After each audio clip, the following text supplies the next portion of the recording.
Excited na ba kayo sa cryo chemistry? Bakit hindi? Maraming experiment dito. Now, so ang first topic or lesson natin dito is the states of matter. So, does it matter? Later on, masasagot natin yan. Are you ready, class? Okay, so before we begin our lesson, may papakita muna akong mga rumbled letters. Tapos, i-guess ninyo kung ano yung word na yun. Okay? First one. Solid. Okay, next. Last.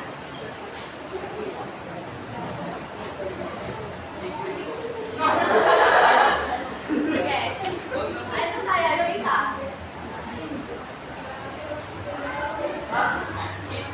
Heat. Next.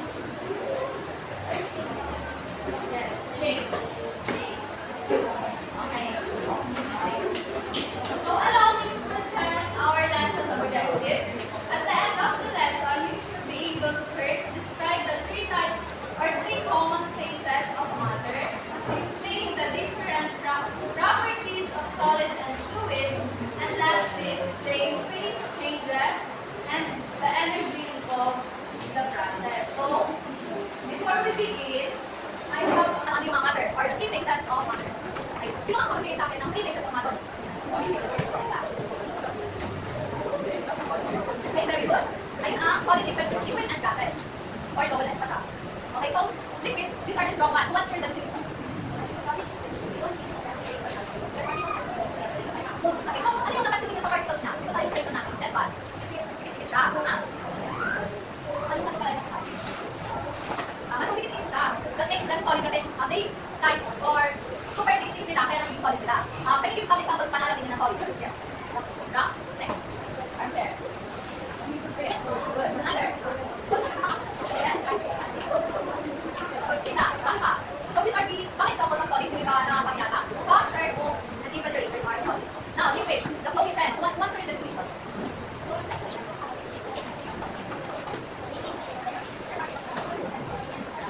So, ano naman sa illustration natin about the particles na?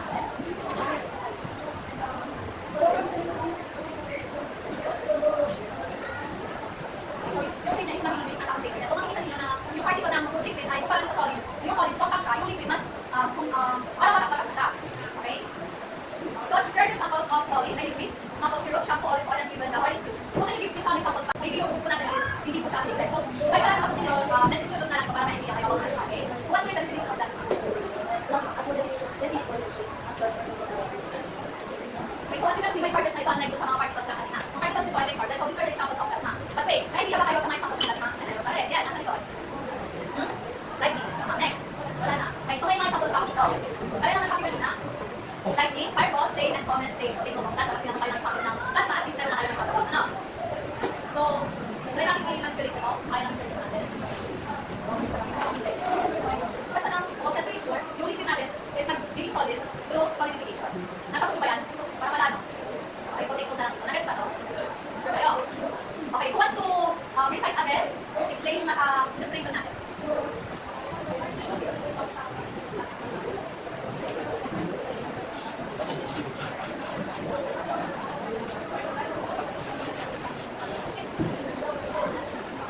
Okay, very good.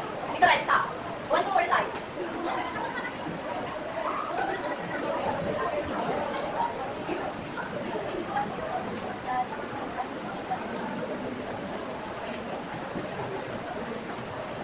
Okay, quick check. Sa mga notebook ninyo, bring out your notebooks.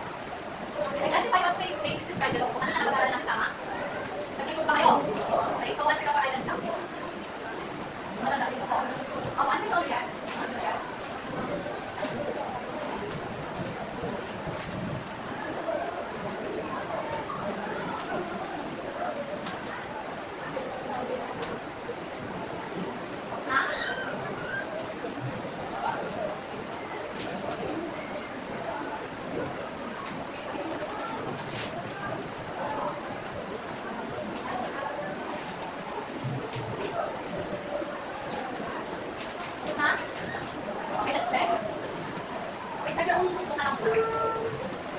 So, when you say solid to liquid, ano yung process na to? Yan, nasa likod. Fusion, tama ba? Ang fusion, gas or liquid? Condensation, condensation is, correct? Okay. Number 3, liquid to gas.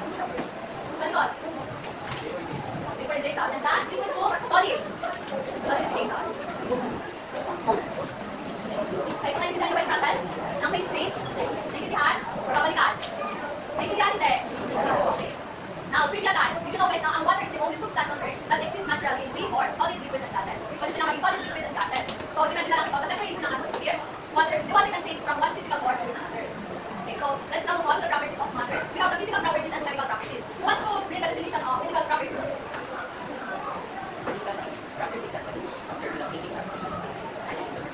For the chemical properties? Yes.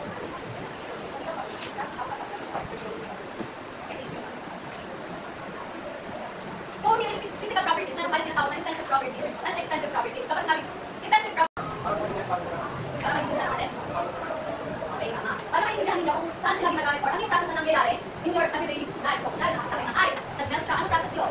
Kapag yung solid, yung liquid, nilagay sa ref, umigas siya, anong process yun? So, yung importance na pinag-aaralan natin yung pieces and properties ng matter para maintindihan ninyo your everyday life.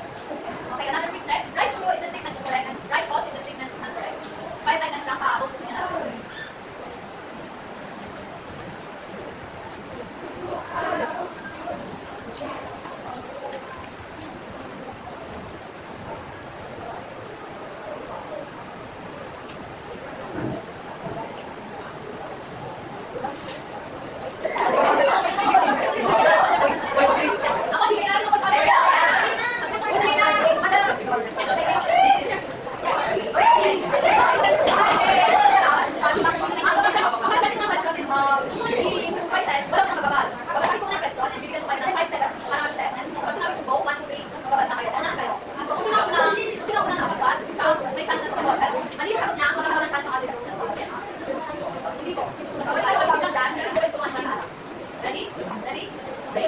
Number 1, each state of matter has definite shape and volume.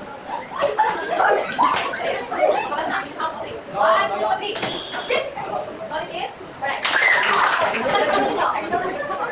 Which state of matter has particles that move freely and feel the rotation of A solid, B liquid, C gas, D plasma. You ready? Okay, babad na. 1, 2, 3, go. Go, 3, go. C is, evaporation is? Yes. Liquid sa gas?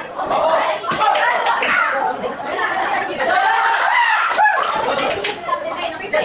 Wait, okay, tayo ah. C, which of these are the property of solid?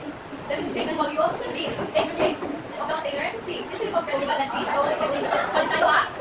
Ready? 1, huwag yung napagawas mo ah. Ready? 1, 2, 3, go!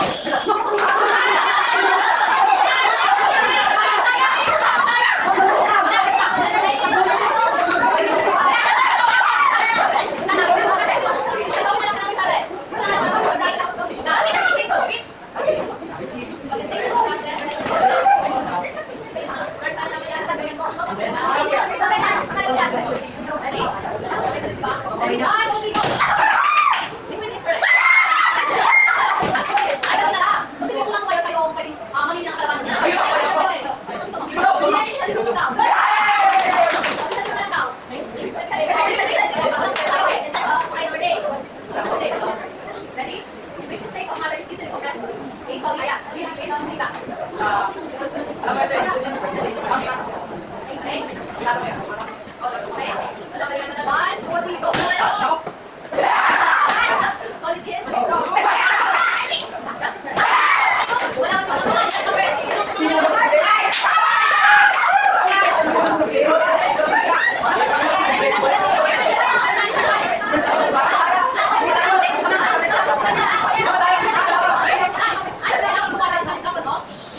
Chemical change? Look here, change.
Ano lang yung palit ng